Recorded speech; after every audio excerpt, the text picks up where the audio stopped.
free my mind, open my heart with the whispers of truth, to live a conscious life, to live a conscious life on the growing edge, on the growing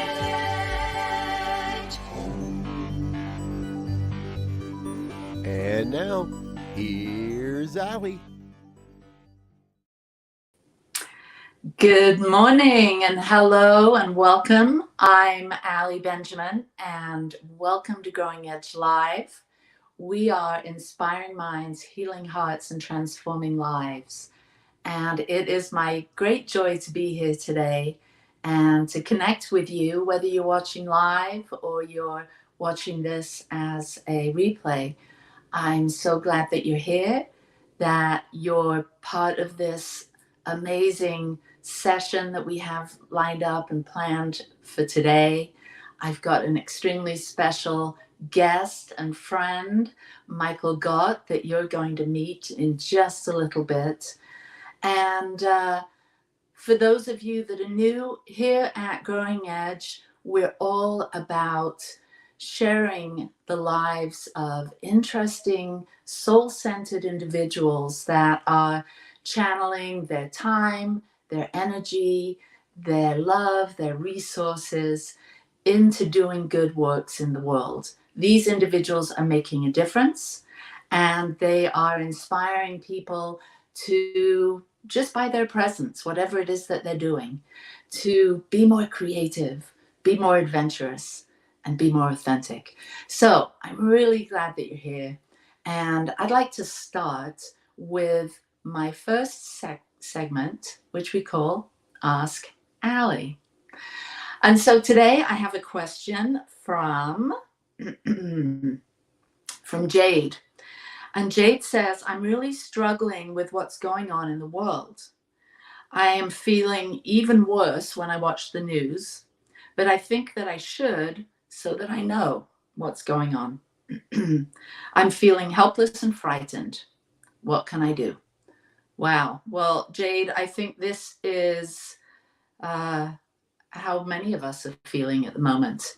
There is a lot going on in the world. There's what's going on, to so many people that is causing suffering and struggling.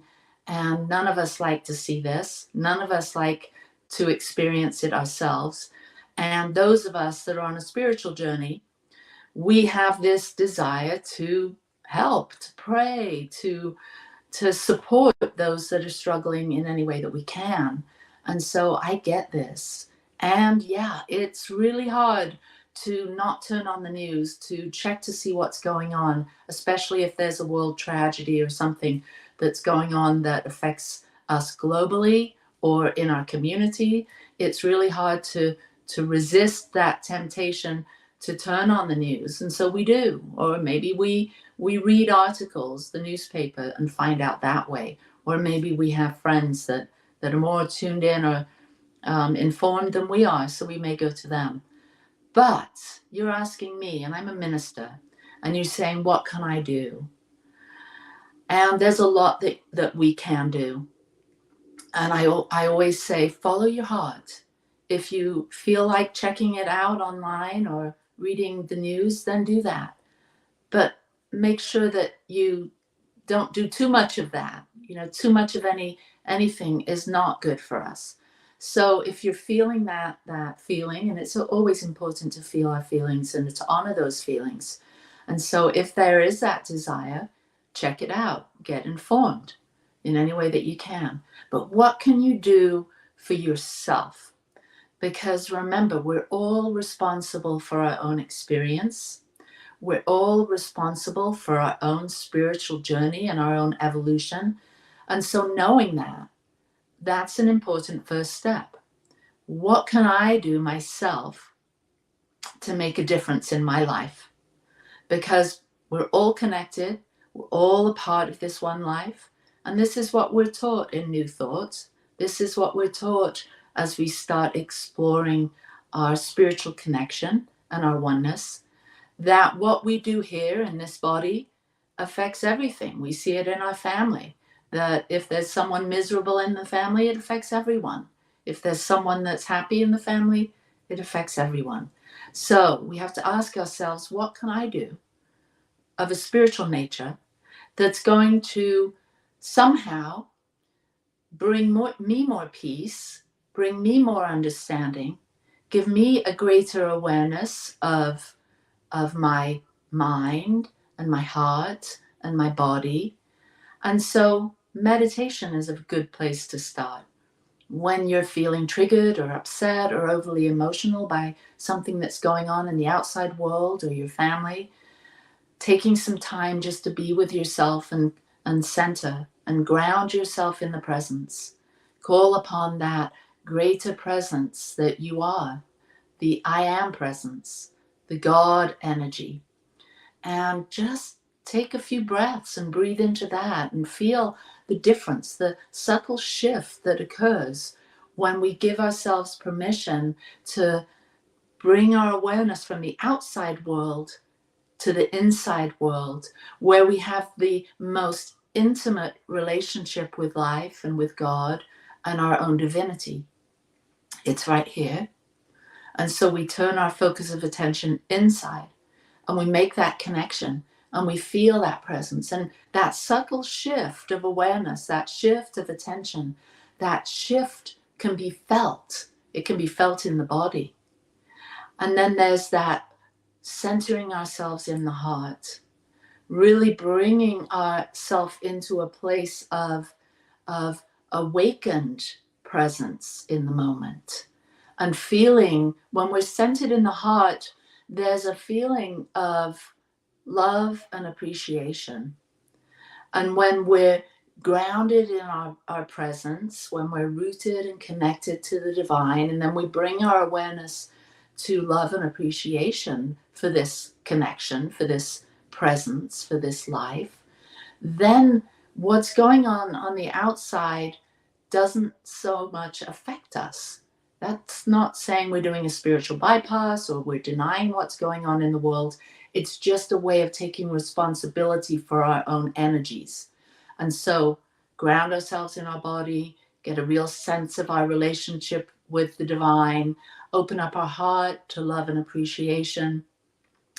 And during this time, it's a wonderful opportunity to count our blessings, to feel and sense all the things that are going on in our life that are working well, that are peaceful, that we're grateful for and we have appreciation and love for. And then we center ourselves in mind.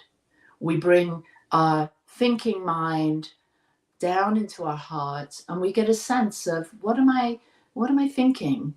What's really true here for me? And if there's questions about what's going on in the world or a struggle that you're having in a relationship or something that's going on in your family or your workplace that's causing you trouble, you can ask questions from this heart space, from this grounded sense of presence where you feel that connectivity to divine guidance. And so you bring that surface mind, that questioning mind, that curious mind into the heart space and ask, what is this for me? This war, this struggle, this losing a job, this having a diagnosis, this relationship issue that I'm having. What is this for me? And when you ask that kind of a deep soul-searching question, once you've been established your grounded presence, once you've opened your heart and you've invited your mind and these questions into the heart space, then you can get a clearer, soulful answer and you can hear it. And so this is a way that we can explore some of the fears and the doubts and the uncertainties that are going on as we go about our life and that just kind of overtake us without us realizing some of these troubling thoughts. And we can bring them into a safe place and we can explore that answer with our higher self, with our soulful self.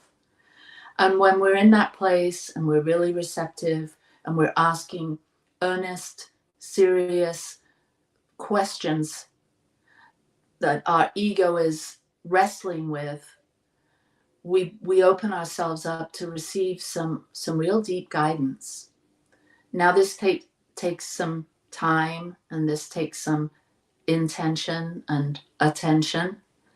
And many of us get so busy with our lives, and when these troubling things come up, when things are going on and we don't really know what to do about it, we don't have the answers, we tend to fill ourselves up by doing something.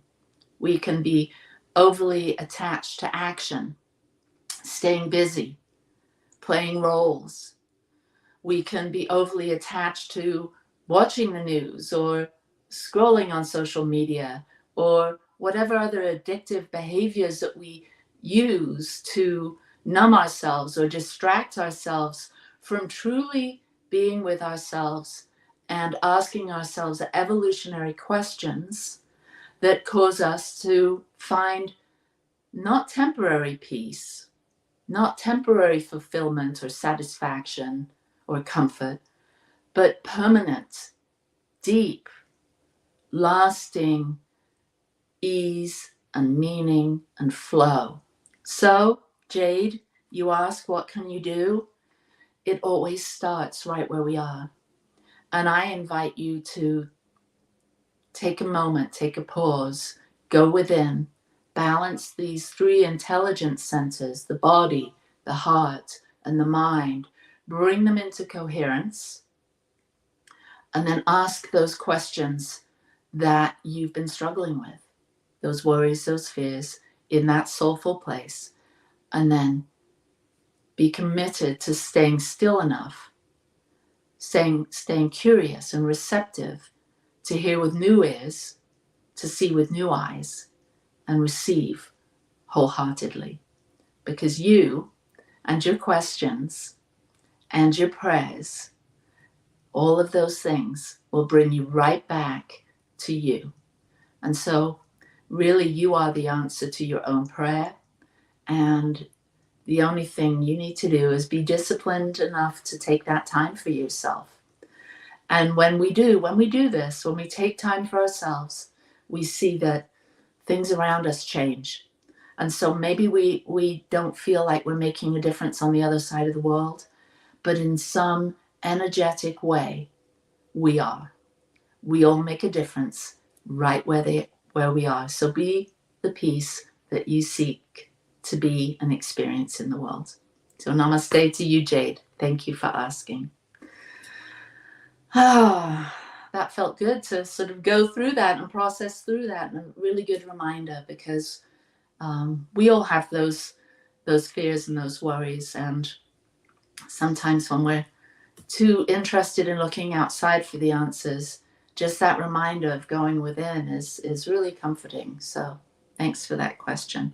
And if you have a question and you'd like us to talk about it, please send them to growingedgelive@gmail.com, and we'll get to those. So I am super excited to have my guest, Michael Gott, with me today. Michael has been a dear friend for many years. We know each other personally. We've worked together intensely for months and months and years on projects, especially the Big Sky Retreat. For all of those of you that have been to the Big Sky Retreat, you will know what an influence this gentleman is. He has a tremendous heart. He's a New Thought leader. He's a musician, and he is a senior minister of Unity of Houston. And so, Michael Gott, welcome. Hey, thanks, Ali. It's really good to be with you. It's so good to be with you. I'm so happy. I'm actually looking, I can't stop looking at that picture behind you. And I know where that is because I was just there. That's at Unity Village. In the Peace Chapel. Mm-hmm. Yeah. I just was there with the ANT and Anton annual retreat.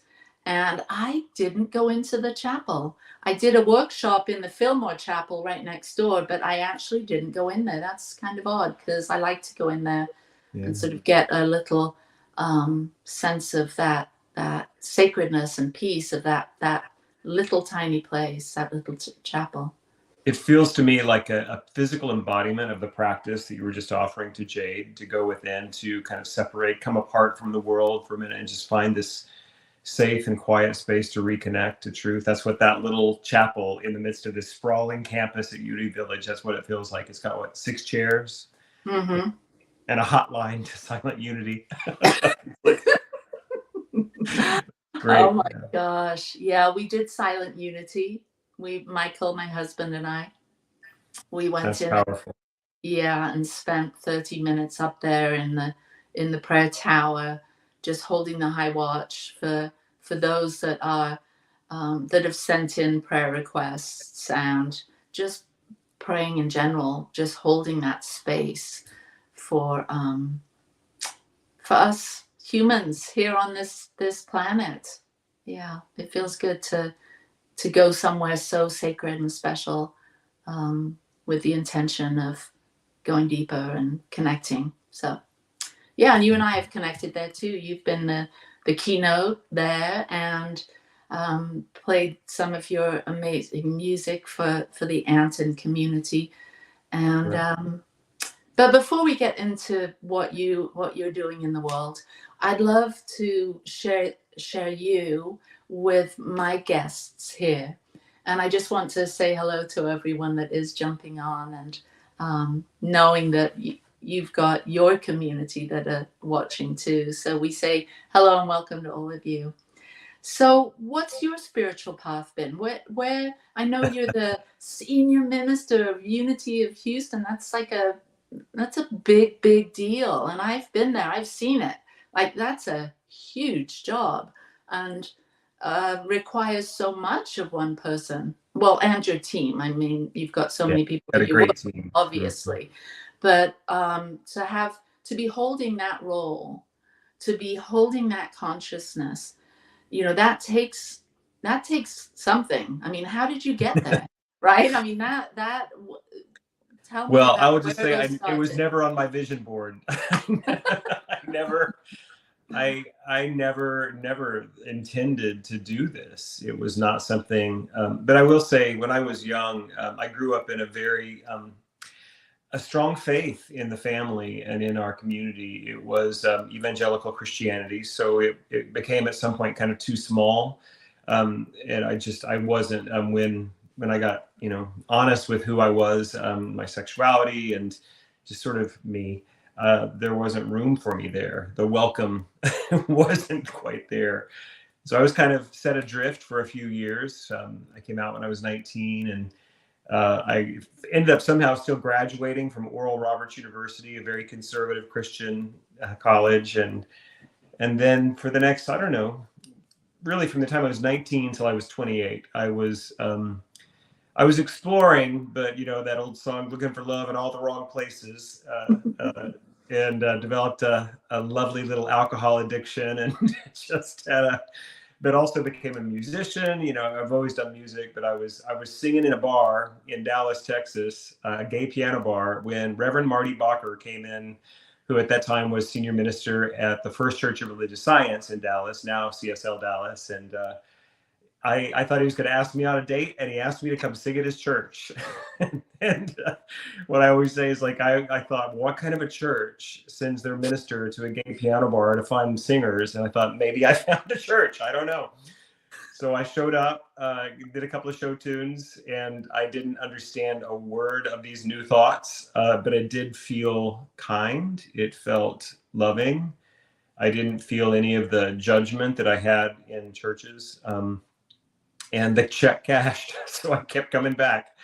And eventually the teaching began to kind of seep in. And so in that year, I also made my first serious attempt at recovery. There was a relapse later, but it was that year. And I'm not a woo-woo guy, but then I am. These cycles of 7 years seem to play really big impacts in my life. And so that at 28, a big shift, that I found recovery and found new thought, and the journey began. And I was doing music. I began to write music for our movement, record albums, and my life began to expand a bit. I began to be able to I was invited to sing with some very well-known people and to do some big things, and kind of raise my profile a bit. And then in the midst of that, my minister, after Marty left, we had another minister, and then Reverend Dr. Petra Weldis is my dear friend and prayer partner for all these years. And she had established I can't think of the right word, a smaller ministry school from the Denver campus at Mile High, and satellite was the word I was looking for, and was looking for students. And I think I was already in practitioner training, and she said, you should consider ministerial school. And I said, over my dead body. I had no interest in doing ministry. Although I had felt the call to ministry in that earlier evangelical world when I was 15. And so something in me knew that the spiritual leadership path was for me. So I said yes. I didn't want to. It wasn't no. I didn't say yes. I said no. But then I was doing music for a conference in Atlanta, a New Thought conference and Circle of Love gathering. And the dean of the Holmes Institute at that time was the United Church of Religious Sciences ministry school. She was there, and she was doing like a Q&A for any people curious about ministry school. And because of that conversation that irritated me with Petra, I thought, well, at least I should go have this conversation. And I walked in, and Dr. Lynn said, Michael Gott, what are you doing here? And what I said was, and I think this is verbatim, memory is tricky, but I think I said, well, I've been feeling that there's a next indicated step for my journey, and I think this might be it. And as soon as I said it, I felt that cosmic click, and I was so disappointed. I didn't want to do ministry because I had an idea of what that was.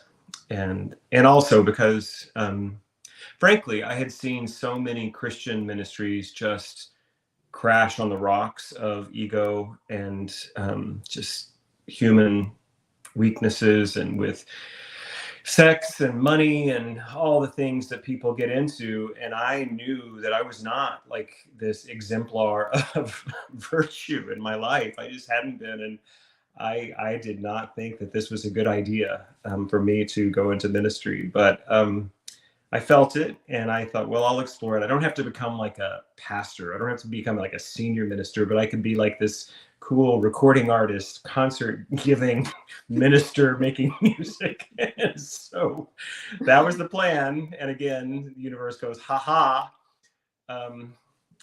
Cut to a few years later, I'm a minister working at CSL Reno. I was running the music program there with the amazing Joe McKenna and the senior minister, Reverend Lisa Garcia. The same time, maybe I'd already been to Big Sky, but I met Howard Caesar, my predecessor at Unity of Houston. He invited me to come here to sing, and then he offered me a job, and I said no. Which is, I think it's a good thing that my first response is often, I don't think so. And then, the soul has a way of, like, if it's meant to be, it will, keep coming back. Yesterday I gave a talk on the soul, and I talked about the soul, the voice of the soul being consistent, insistent, and persistent. And I normally don't do those kind of alliteration things, but that's not alliteration, whatever that is. Is that assonance? I don't know what it is, but that was true. And then a few months later, I realized this might be something for me to explore. And then I was beginning to feel that even in this cool music ministry thing, there might be a next indicated step, something that would grow me further and use me more powerfully or directly. And so after about a year, I recognized that I think the spiritual leadership of a community is probably in me.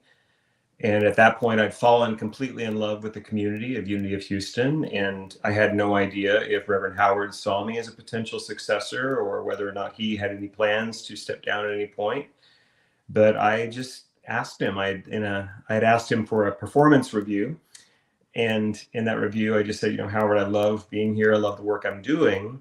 And I'll do this for 2 more years without changing a thing. But I can just feel that I'm going to need to keep evolving and growing. And so if there's not something larger for me to grow into here, I'll probably leave after 3 years. And then he said, what do you think about my job? And I was like, frankly, I was shocked and scared, daunted for sure. And yet that did feel like the next indicated step. And so that was another 5 years beyond that conversation. And then Reverend Howard retired. And in 2017, I became senior minister. And that we were experiencing Hurricane Harvey hit Houston 9 days before I became senior minister.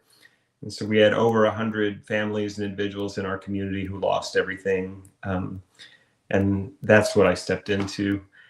And it's been smooth sailing ever since. Right. Yeah. So anyway, that's the story. That's how I got here. I was trained in religious science and Centers for Spiritual Living. That's where I did all of my practitioner training and ministerial training. So I was in that side of the New Thought world for, I guess, about 20 years, 19 years. And then came over to Unity and worked with Howard. And then at the time, there was an alternate path to ordination. So they recognized my training in New Thought. I had to do a lot of other things to become ordained in Unity. But yeah, so here I am doing this thing. So here you are, a CSL minister or a science of mind based minister, now fully orbed as a Unity minister. Is there a difference as you've seen it, as you've been involved in so many different churches through your music and through just your life experience? Is there a big difference? Well, that's a good point, that every community is different. Every community has its own culture and just shape of the soul, and that's been really true. Just traveling to all those different communities, both in Unity and in CSL all these years, and independent New Thought churches as well. I do think there are some sort of broad stroke cultural differences between Unity and CSL. And also there were big differences between International and United on the CSL side. And now that's all one organization, but those differences are still present. And but I think the philosophy is 100% in alignment. They may use different language to describe the creative process, but it is the same philosophy and teaching. The Fillmores and Ernest Holmes share a common teacher, and Emma Curtis Hopkins, and I think Ernest Holmes he came along later. So I think the teaching itself, the movement had matured a bit by the time he wrote The Science of Mind. Does feel like, and so I feel like I get to bring the best of both worlds. And sometimes I do have to translate a word or two here and there. And then there are times that I don't agree with either Charles or Myrtle or Ernest. I just well, here's my take on it. So I do that too. Well, like Ernest Holmes said, open at the top, right? I mean, we're always in this evolutionary process. And I mean, having a new thought is like the very premise of new thought. And so, of course, you're real time sharing new thoughts. And that's so when I came to Unity of Houston and I got, just blown away by the amazing awesomeness of not just the structures, the buildings, but the community. I mean, you've got a community with decades of people of all ages, people from all walks of life, and all colors and all shapes, and just such a beautiful place to sort of come and be spiritually fed and to be given an opportunity to serve. You've got just an amazing thing going there. And I'm so grateful. Well, I want to talk more about this. We're going to take a quick break. So thank you, everyone. We'll be right back.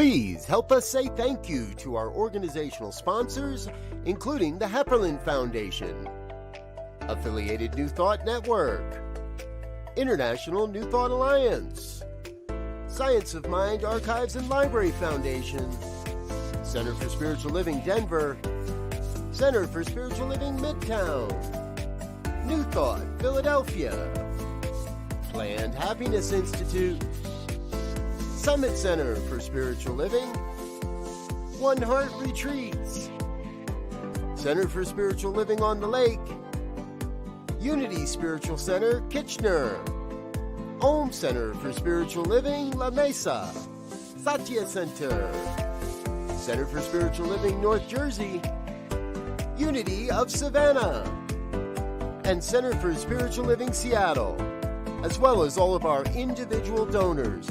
Thank you for making New Thought Media Network a place to be. Please come be you. And remember, like, share, and subscribe.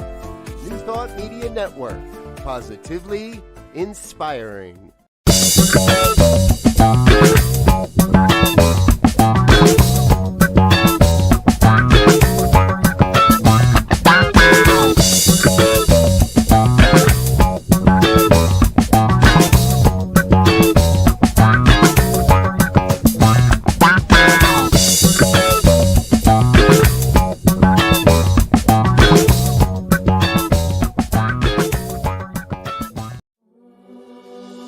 Free my mind, open my heart with the whispers of truth. To live a conscious life, to live a conscious life on the growing edge. On the growing edge.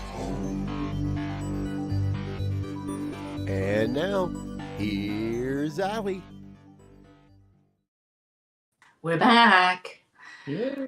You know, I'm thinking all of the different directions that we could go with this conversation, and hearing about your path, what you're doing now in Houston, and you know, I can't help but imagine the support that the Unity of Houston brought to all of those that lost things in the hurricane and other, you know, things that have been going on that have caused people to feel like they, you know, can lean on that community and lean on you. How has that been, having such a large community of people that have been, you know, that have experienced some traumas and struggles? How's that been, stepping into that place of lead minister for a community that has those kinds of needs and wants? Well, it has been challenging. I'll say, yeah, we are one of those churches that people know about. We've been around for 104 years. It's at one point, I think in the 80s, we were the largest New Thought church in the world, I believe. We're no longer that we're still a large church, but we don't get the thousands that used to come on a Sunday morning. We are going through challenging times on the planet, and we're going through challenging times to be in organized religion, to be in spiritual communities. The old kind of models are just, they don't seem to be working for the new generations. And so both the organization has really struggled, and our people, which is the community. For me, it helps to kind of frame it in those two buckets. That we have the organization, and we do have this beautiful campus with beautiful buildings, and many of them are old and require a lot of money to keep them up. And we have, I think, 54 heating and air conditioning units on our campus, and we've gone through two of the worst, you know, heat wave and drought summers in Texas history of climate change. So there's just a lot going on. And it has been difficult for me, who has really, I had no intention to lead an organization like this. I've had a deep love for spiritual community that was really engendered in me when I was young in the small little country church I grew up in. But I saw the power of it. I saw when my parents, when they gave to the needs of others in that community, how blessed they were by that process, and how it was there's a lot of reciprocal blessing in being in a spiritual community. So I loved it. And yet it's been a challenging time. What I can tell you is that, well, let me just say this about that organizational side. Last summer, I took a 2-month sabbatical. I was in Ireland. We had a major infrastructure fail at our community. It was just air conditioning units went out. It was a $500,000 repair, which still didn't completely get everything done. And so it took about half of our prudent reserves, and it was a lot and very challenging, difficult time for all of our leadership. At the end of my time, and before I came back to that, I went to the CSL conference in Geneva, and I was having lunch with Edward Viljoen, who at the time was finishing up his term as the spiritual leader for that organization. And I was just sort of whining about, nobody told me it would be this hard. So, and what I said, Edward, it's so clear that it's all changing, and what we offer, this, supportive, mutually supportive spiritual community, and these life-changing transformational teachings that we have in the New Thought movement, they're needed more than ever. And yet the forms we've used to deliver them don't feel like they're working anymore. And I just said, at Unity of Houston, we can't figure out what the new forms are. And I'll try to do Edward's beautiful South African accent. I'll do it really badly, but he said, Michael, none of us know what they are because they're not here yet. So that's kind of where we are. We're doing our best to meet the needs of the people who find their way to our community. And we have people in our community that have been here for 50 years. And we have people who are walking in new every week, and they're bringing pain, they're bringing wounds, they're bringing need, and they're also bringing gifts and their desire to serve and support. And so we keep just, we try to be resilient and flexible and just keep trying things. We're very experimental right now. When we add a new program to our calendar, what I've been really training our staff is that let's do it for a 3 or 6 month trial and just see. Let's, that old thing, throw it against the wall and see what sticks. And trying to manage all of that, bringing this experimental, creative way of thinking about programming, finding ways to connect to people. Like during COVID, it all went online, and we were already live streaming, but suddenly everything was online, and that was a big technological challenge. And so we've been learning a lot. And finding some things, we're finding some hints and clues about maybe what the new forms of spiritual community and spiritual teaching might be, but we're still kind of in the stew of it, Yeah. And it's still satisfying work, and it's still fulfilling, and imperfect as it all is, just like, human incarnation is always that way. We're finding such beauty in the midst of the struggle and the difficulty. Yeah. So, well, when you were saying all that, I was thinking, I'm imagining, I know we have a lot of ministers that actually watch this broadcast, this show, and people that attend different spiritual centers, and some that just go online for their spiritual food. And I'm just sensing, based on my friends and the centers I go to. I was just down at the Salt Lake Center for Spiritual Living yesterday with my granddaughter. And that was great. But I'm seeing that each church, each center has its own path through these troubling times, depending on the size, depending on, the services that go on within those organizations, that we're all on our own journey. And so I want to switch gears a minute, and we can't not talk about you as a musician. Okay. And I noticed one of our viewers said, any new songs in the works? So just noticing that. Any new song on the horizon? That's from Fiona. That's hard. Yeah. That's my dear Fiona Strafford from Geneva, Switzerland. Hi, Fiona. New music is being written now, and probably a new album next year, I think. Yeah. Beautiful. You've touched so many of us with your music. I mean, being a part of the Big Sky Retreat with you for a decade, and seeing the impact that your music and even other musicians that come in, they play your songs because you've made such an imprint in the heart of New Thought.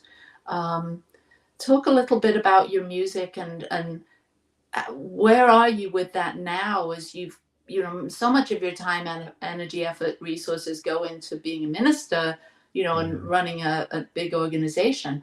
Where does music fit? And, so we'll start with that. Where does music?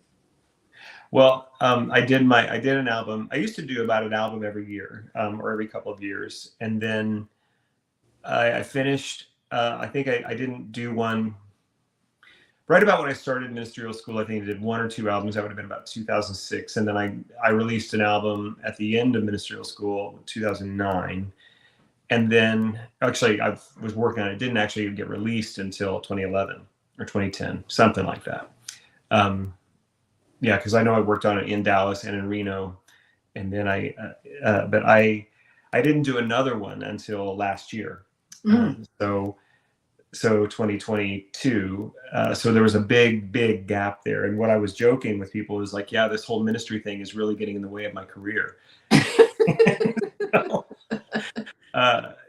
It has taken a lot of my resources, time and energy and focus. And while this work it's growing me. I used to say, even before I became a minister, I felt this desire to give talks, to speak, to teach, because I felt like there are some things that I couldn't say in a song that I needed to be able to, there was something in me that needed to be expressed in terms of teaching. And then this path has grown me and continues to challenge and grow me and bless me and fulfill me and give me greater insight into who I am and what I'm here to do. And music has taken a back seat, and I don't feel good about that. I don't like that. When I was in Geneva last year with Fiona, Edward led a simple process based upon a video that Reverend David Alt had created about a new pledge of allegiance, basically pledging allegiance to the authenticity of our own being and expressing that more clearly. And Edward led us on a simple process. And in I wrote a new pledge for myself. And then there were three pieces of it. And the last piece was that I pledged to give more time and attention to my first love, which is music. And every time I say it, I get this lump in my throat. And there is something essential to me about music. And I still haven't worked out the puzzle on how to write songs and sing more and create music with my schedule being what it is, and still have time for self-care and nurturing and all that. So I'm still in the question of it, and I'm curious about it, but it is really important. And now I'm working on a book, so that seems to complicate it further, except that I interviewed someone to be my development editor on the book project, and she doesn't know me, doesn't really know New Thought, but she'd done a little research, and she said, I have an idea on how music might be a part of this. And I was like, okay, that feels so. So I think that Spirit is at work, revealing how it is to remain. It's in my heart. It's the very center of who I am and the center of my ministry. It just isn't as present in the in the actual physical world as much as I would like it to be. And in a couple of weeks, I'll be back at my old community in Dallas, CSL Dallas, with my dear friend Lainey Bernstein. She and I will be doing a concert there together, and then I'll be doing this message for Sunday morning. We'll do music for that, and that feels like, well, there's an opportunity for me to get back in music and do that. And so I'm finding places and ways to bring it. I will say that it feels like the most direct expression of my soul. And there are some new songs. One that Lainey and I just wrote. I'm working on a couple of other ones right now. And it's a different level or quality of truth that comes through my music than comes through my teaching. I think both are really important to me, but I think the music is much more who I am, essentially who I am. Yeah. Yeah. When you're talking about, not producing an album for a big period of time, and that, there's something fundamentally like missing, or like when you're not in that creative place. I too am an artist, not a musician, but a painter artist. And Beautiful painter. there's something, thank you.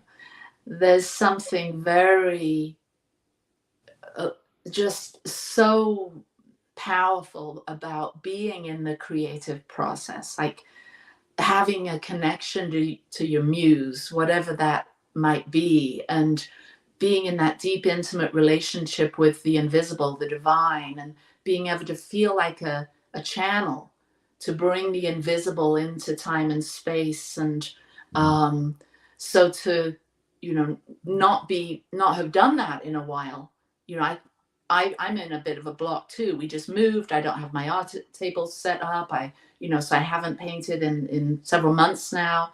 And there's definitely this calling. There's this tug. There's this desire to express in that way.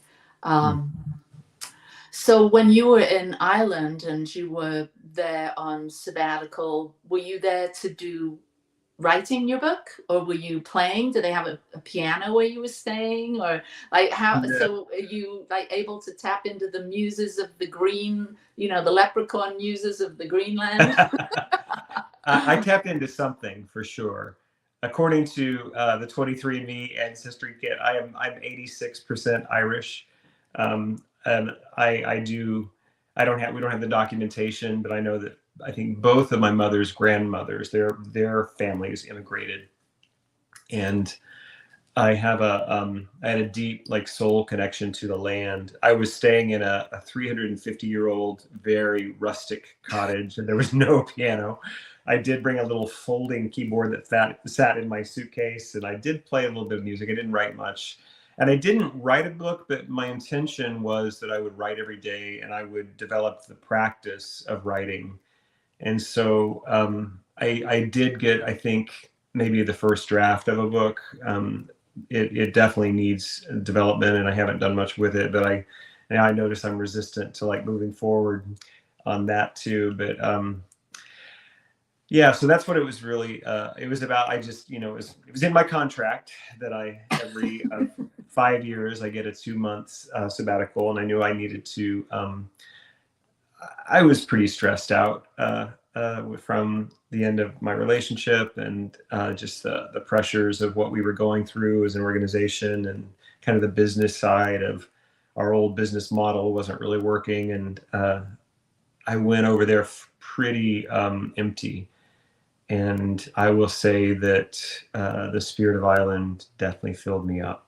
There's something really, as a matter of fact, I went back just a few weeks ago for a week just to see if it was a quirk, like a one-time thing, or is there really a connection I'm holding to that place? And I am. I'm going to be leading a group, and it will probably sell up pretty fast. We're going to go in 2025, not next year, but the year after, but we'll be opening up in spring of 2024. And so if anybody's watching today, go to Unity of Houston. No, it's not there yet, but be watching Unity of Houston space, and I'll be taking about a couple dozen people to Ireland for a spiritual pilgrimage.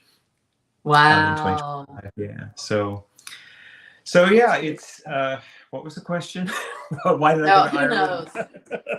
Well, yeah. So I'm just abuzz with thinking about this. So there's that song that's kind of been not one of your songs. Sorry about that, but a song called what the world needs now is love, sweet love. I've been thinking of that song as I've been doing my meditation and prayer work, and I thought about bringing that question to you today.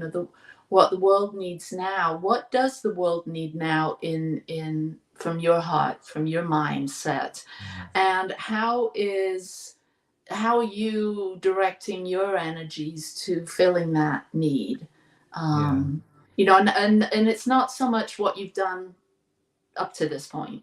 Mm-hmm. It's like a thought to think about moving forward as you start to contemplate maybe a new body of work for an album, or writing your book.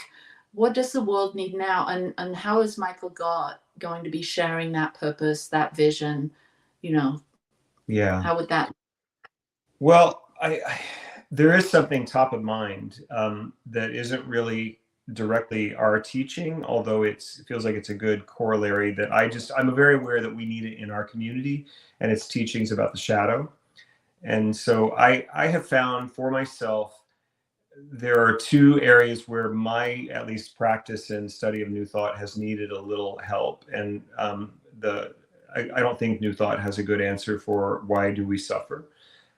We don't really talk about suffering, except that it's something we should avoid, and yet everyone does. Everyone goes through suffering. So I felt like I found the Buddhist teachers, particularly the American Buddhist teachers, have been really a good supplemental teaching. I'm not saying that they're in opposition to what New Thought teaches, but a piece that I feel like New Thought doesn't emphasize. So I've really found a lot of healing and solace in the Buddhist teachings on suffering. And the second is this shadow projection piece, which most of my training and practice in that comes from my reading and study of the Jungian writers. And so that's something that as I have a large ministry team at Unity of Houston. Now, they're not all full-time ministers. Many of them are running other departments in the church, or some are part-time or even volunteer, but there are 9 of us who are ministers at Unity of Houston. And in our meeting a few weeks ago, I asked them to think about what are the things that you think our community, what part of our teaching, or what is the teaching that's needed. And this is the one that I brought, is that we, and I see it everywhere in the world, where people are projecting their pain outward onto other people and other situations. And this vilifying of other political parties or other religious groups, all of that is shadow projection. And, I heard, it was actually in 2016, when Donald Trump got elected, Deepak Chopra wrote an essay that said that Trump is our collective shadow. And I think he's absolutely right. And we can be in opposition to what's out there, but the work to be done is here. So that's the piece that feels really, like I said, top of mind. It feels, I don't know how long we're going to be working on this. We're never going to exhaust the need for it. I know that. But for my own personal walk and for my community, that's something I can do that I know is needed in the world and needed in our community. Because, I often say that the number one job occupational hazard of ministry is projection. Both the golden shadow and the not so golden shadow, that people bring all of their stuff about priests, fathers, minister, everyone, they bring it and place it on me, and for me to not take that personally, and notice where I'm projecting my own family of origin pain onto situations with people in the community I do it to. Yeah. So, it is unconscious. That's the whole point. Mm-hmm. And I think if there was something that if our teaching had formed a century later, after depth psychology had really been present in the world, and I think that the whole manifestation technology would be taught differently.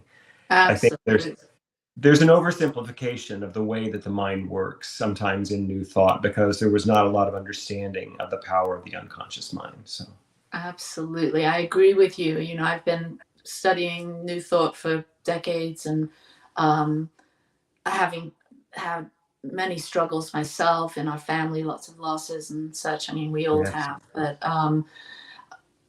this is a piece that I have brought into all the spiritual communities I've worked with. And I found the Enneagram last year, and I'd heard of it, a long time ago, and taken the test, and didn't really land, didn't make sense. I was, too busy being a pulpit minister, not doing that at the moment. Thank you. And so the Enneagram for me is what you're talking about, not saying you should do the Enneagram. I'm just saying it really addresses this shadow part. It's an integration. It's a psycho-spiritual system. Yes. And so diving into, I'm in a year-long training program, by the way, and diving into their material, it's like a whole new world. It's so aligned with New Thought. It's so aligned with the self-help that is sort of woven into New Thought, but it really emphasizes the shadow, and really helping people to come back to the childhood, those formative years when that first got ingrained and activated. And so, as I'm in my training program and talking to people every day about this work, it seems like it's up for everyone. They're like, oh, well, I'm a minister. I have been for, X amount of years, but still dealing with this thing. So I can't wait to hear more about how that work's going in your center. So, well, I can't wait to have you come to Unity of Houston. I have been dabbling in the Enneagram for some years, but it's deeply interesting to me. When we talked a few weeks ago, and you were sharing with me, you're on this journey, and I asked you, well, what's your type? She's like, oh, the worst. I'm a 4. And I'm like, no, I'm the worst type. I'm a 3. Because it points to so much of our formation of our psyche comes from wound, and it just does. And once that's no longer, so anyway, I think that this kind of work, it doesn't replace our teaching of the indwelling presence of the divine as our central identity. It doesn't, but it helps integrate all of the human journey into this spiritual. And I love, Ernest Holmes said somewhere, and I just love it, that humanity is divinity revealed. And that's my bedrock, is that this human journey is divine, every part of it. I think about, it's hard to say that to someone. I think about, with when your son died, that's something I wouldn't say to you in that moment, this is divine, Allie. But I've watched you go through that experience, and you have revealed the divinity of you and of him and of your whole family in that journey. So the human is divine. Yeah. Thank you, sweetie. Well, thank you so much for being our guest today. I feel like I want to have you back in the future, because we've got such a soulful connection here. And thank you, everyone, for watching. If you've enjoyed Michael Gott, go to Unity of Houston website and follow them to find out about the trip to Ireland, or as you say here, Ireland, or however you pronounce it. And Ireland. And thank you to New Thought Media Network. And most importantly, thank you for our guests. We'll see you next week. We're going to have another minister. The beautiful Melinda Wood Allen is going to be joining me. So thank you, Michael Gott. Thank you, New Thought Media. Producer Michael. Mwah. See you next week. Bye-bye. Thank you.